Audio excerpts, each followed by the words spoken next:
नमस्कार, आप देख रहे हैं न्यूज 18। मैं हूं आपके साथ मेनका चौधरी और अपना उत्तराखंड इस बुलेटिन में सबसे पहले बात रुद्रपुर की खबर की करते हैं। जो अमानवीय चेहरा यहां पर देखने को मिला एक सूदखोर का, जिसने दरिंदगी की सारी हदें पार कर दी। आरोप है कि सूदखोर, जिसका नाम चिराग अग्रवाल है, चिराग अग्रवाल ने अपने बाउंसर्स के साथ मिलकर एक शख्स के पहले तो कपड़े उतरवाए और फिर जबरदस्ती डांस करवाया। पीड़ित की जमकर पिटाई की और फिर इसका वीडियो सोशल मीडिया पर वायरल किया। पीड़ित ने कुछ पैसे चिराग अग्रवाल से लोन पर लिए थे और चुकाने में असमर्थ हो गया था, जिसके बाद ये अमानवीय व्यवहार उसके साथ चिराग अग्रवाल और उसके गुर्गों की ओर से की गई। पुलिस का आरोप है कि जब किसी दूसरे मामले में चिराग अग्रवाल को पुलिस पकड़ने गई तो उसने अपनी गाड़ी से पुलिस के सीओ को भी कुचलने की कोशिश की, जिसके बाद करीब 8 किलोमीटर पीछा करने के बाद चिराग अग्रवाल को गिरफ्तार किया गया। आपको बता दें, सूदखोर चिराग अग्रवाल कई लोगों के ऐसे वीडियो बना चुका है और फिर वायरल करने के नाम पर पैसे वसूलता है। चिराग के मोबाइल फोन से कई और इसी तरह के वीडियोस मिले हैं। पुलिस ने 2 बाउंसर्स को भी हिरासत में लिया है। ये है बहुत हीन कृत्य है, तो बहुत ही हीन एक तरीके से वो इस तरीके से करके वीडियो बनाना, संपूर्ण रूप से नग्न करके वो वीडियो बनाना, ये घिनौनी हरकत तो है ही। तो उसमें हम अपनी लीड करके, तो कुल मिला के अभी 2 लोग अरेस्टेड है, श्री चिराग अग्रवाल एंड श्री गोविंद ढाली, ये 2 लोग अरेस्ट हुआ है। तो इस पूरी दोनों तहरीर के हिसाब से जो 4 लोग बन रहे हैं, ये 4 लोग मेन है, ये जो फाइनेंस का काम करते हैं उसमें Chirag Agarwal is the main person.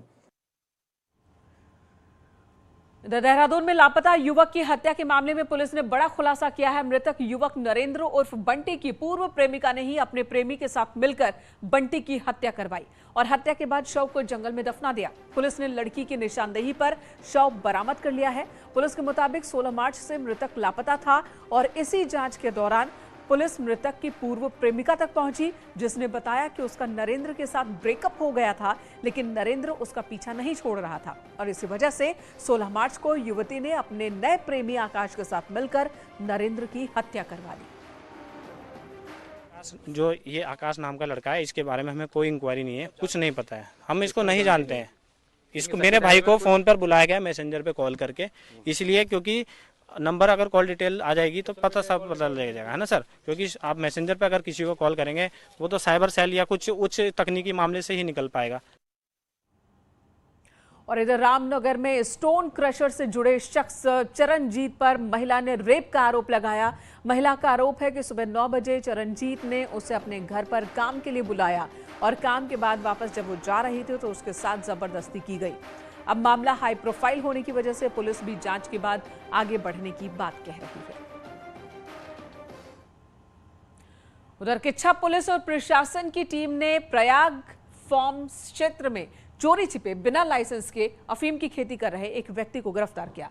Police ने खेत से 2 किलोग्राम ताजा अफीम पोस्ट और 12 किलो अफीम के हरे पौधे जब्त किए हैं। गिरफ्तार अभियुक्त के खिलाफ NDPS एक्ट के तहत मामला दर्ज हुआ है, उसे जेल भेजा गया है। बरामद नशे के सामान की कीमत 10 लाख रुपए बताई जा रही है।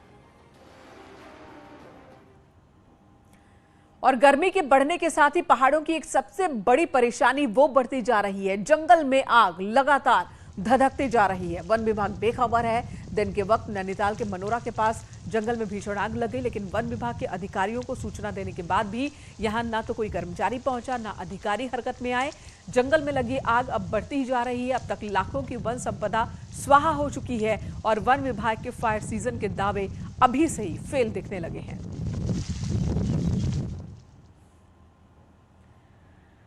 और कल से उत्तराखंड हाई बोर्ड के हाई स्कूल के और इंटरमीडिएट के एग्जाम शुरू हो रहे हैं। बोर्ड एग्जाम के लिए एजुकेशन डिपार्टमेंट की खास तैयारी, देखिए ये रिपोर्ट।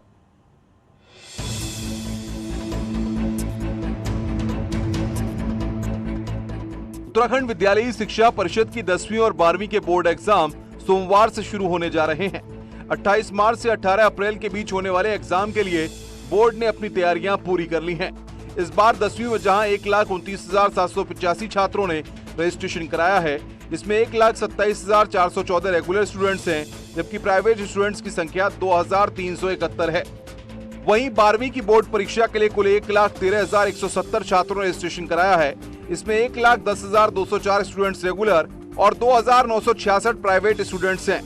बोर्ड ने एग्जाम के लिए 1333 सेंटर्स बनाए हैं। इसमें 191 संवेदनशील और 18 अति संवेदनशील घोषित किए गए हैं। इस समय कल से हमारे बोर्ड की परीक्षा स्टार्ट हो जाएंगी। 28 तारीख से लेकर 19 अप्रैल तक चलेंगी।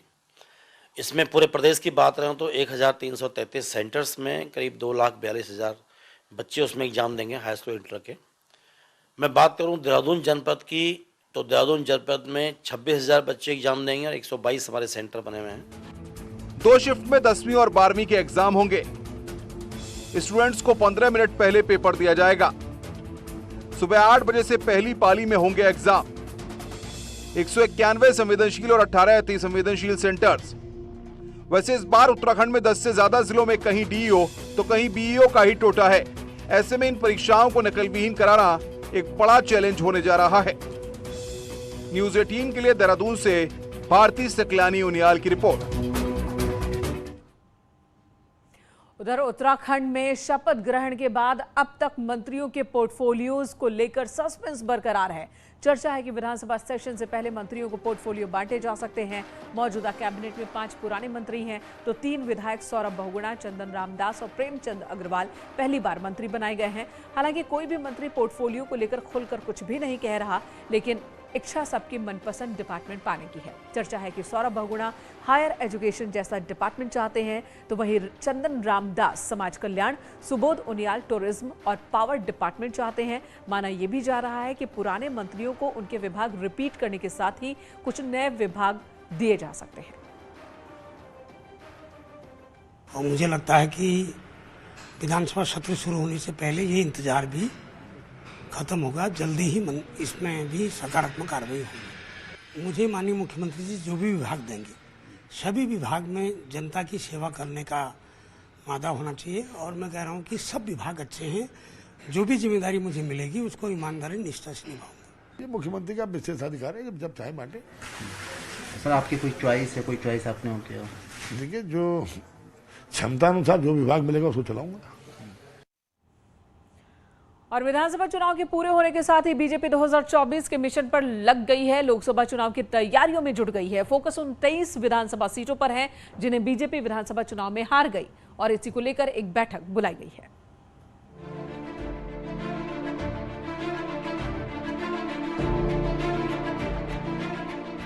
विधानसभा चुनाव में एक बार फिर भगवा लहराने में सफल रही बीजेपी अब अपने अगले टारगेट के लिए जुट गई है। ये टारगेट है 2024 का लोकसभा चुनाव। अभी लोकसभा की 5 सीटें बीजेपी के पास हैं, लेकिन क्या 2024 में पार्टी इतिहास को दोहरा पाएगी? विधानसभा चुनाव परिणाम ने उसकी इस टेंशन को बढ़ा दिया है, क्योंकि विधानसभा चुनाव में बीजेपी जिन 23 सीटों पर जीत दर्ज नहीं कर पाई, उनमें 14 सीटें अकेले नैनीताल और हरिद्वार लोकसभा क्षेत्र की हैं। ऐसे में बीजेपी अब हार के कारण तलाशने जा रही है।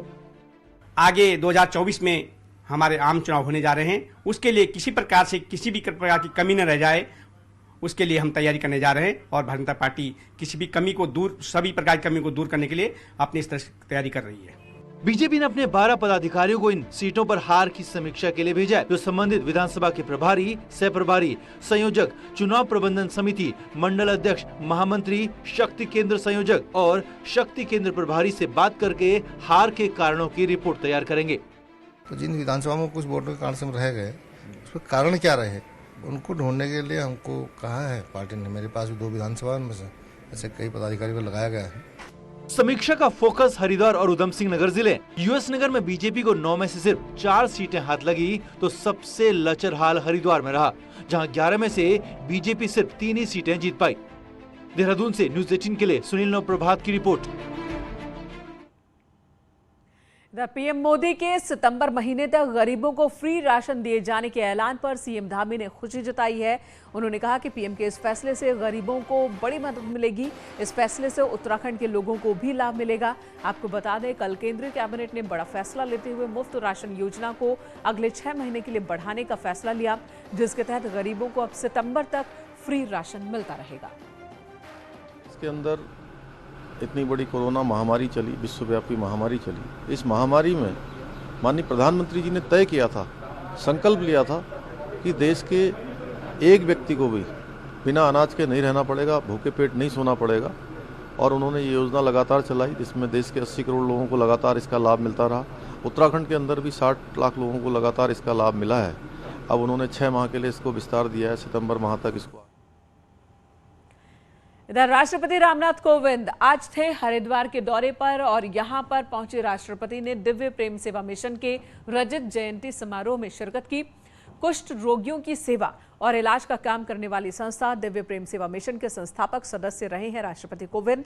मंच से लोगों को संबोधित करते हुए राष्ट्रपति ने कहा कि सेवा के क्षेत्र में लगाया गया पौधा आज वट वृक्ष बन गया है और जिस उद्देश्य के लिए दिव्य प्रेम सेवा मिशन की स्थापना की गई थी, आज भी लगातार संस्था उस उद्देश्य की दिशा में काम कर रही है।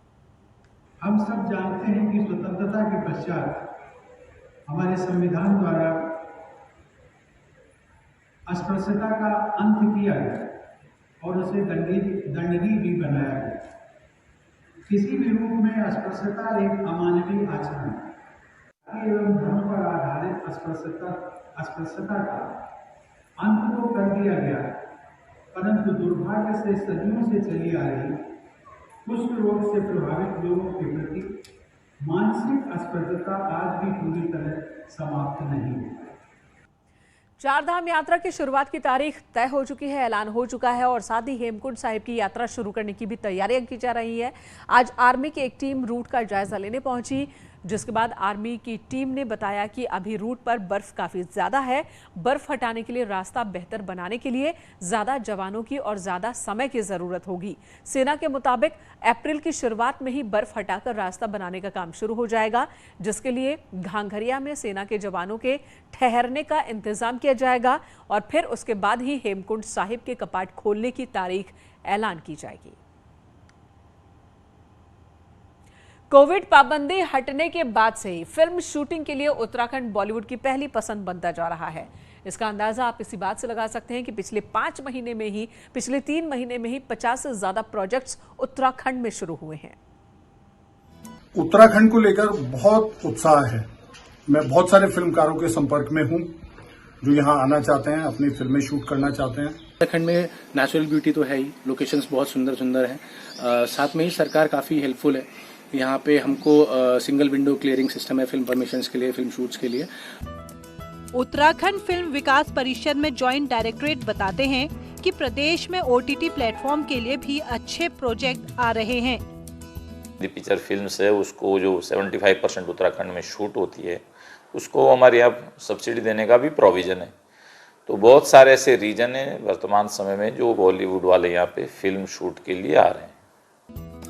प्रदेश में वेब सीरीज से लेकर हॉलीवुड इंडस्ट्री के लिए भी बड़ा स्कोप खुल रहा है।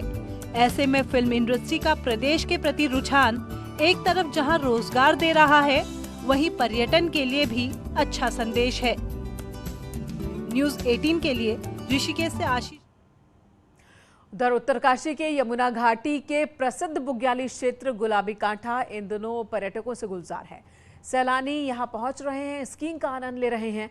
कई राज्यों से पर्यटक पहुंच रहे हैं और इन खूबसूरत वादियों का दीदार कर रहे हैं। बहुत अच्छा लगा, मतलब अंदर से मोटिवेशन मिला कि और भी करना है, कुछ ऊपर जाना है और कहीं अच्छी जगह भी करना है।